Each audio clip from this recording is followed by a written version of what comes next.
ভারতে কি তবে ক্ষমতার পালাবদলের সূচনা হয়ে গেল?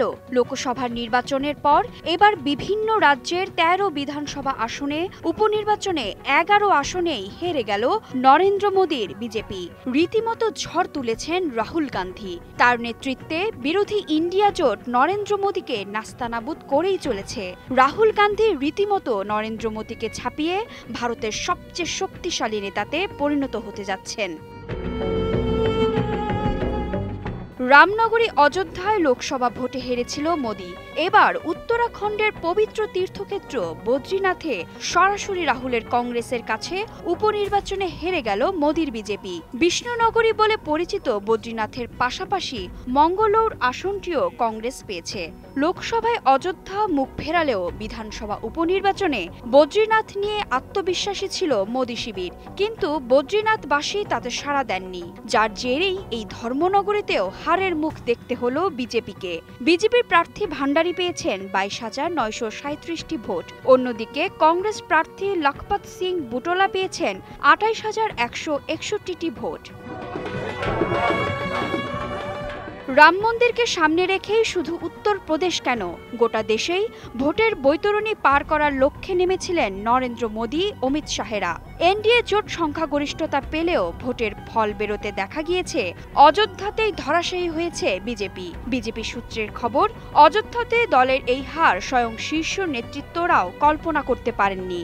শুধু তাই নয়, অযোধ্যার পাশাপাশি লোকসভা ভোটে প্রয়াগরাজ, চিত্রকূট, নাসিক এবং রামেশ্বরমেও হেরেছেন মোদী শাহের প্রার্থীরা। একের পর এক ধর্মীয় স্থল মুখ ফেরালেও বিধানসভা উপনির্বাচনে বদ্রীনাথে জয়ের বিষয়ে আশাবাদী ছিলেন বিজেপি নেতৃত্ব, কিন্তু এখানেও হেরে যাওয়ায় বেশ কয়েকটি প্রশ্ন উঠতে শুরু করেছে।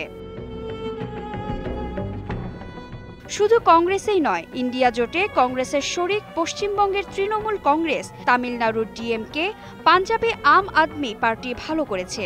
উপনির্বাচনের ফল প্রকাশ হতেই জয়ের আনন্দে মেতে ওঠে বিরোধীরা।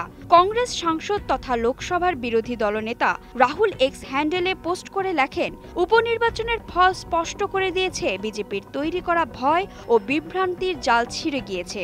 কৃষক, যুব, শ্রমিক, ব্যবসায়ী, কর্মচারী সহ প্রতিটি শ্রেণী ন্যায়ের শাসন প্রতিষ্ঠা করতে চায়। পশ্চিমবঙ্গে তৃণমূল কংগ্রেস ৪টি আসনে উপনির্বাচনেরই জিতে নিয়েছে। তৃতীয়বার চন্দ্রবাবু নাইডু এবং নীতিশ কুমারের হাত ধরে ক্ষমতায় আসা নরেন্দ্র মোদী টানা হারে রীতিমতো দিশেহারা হয়ে পড়েছেন।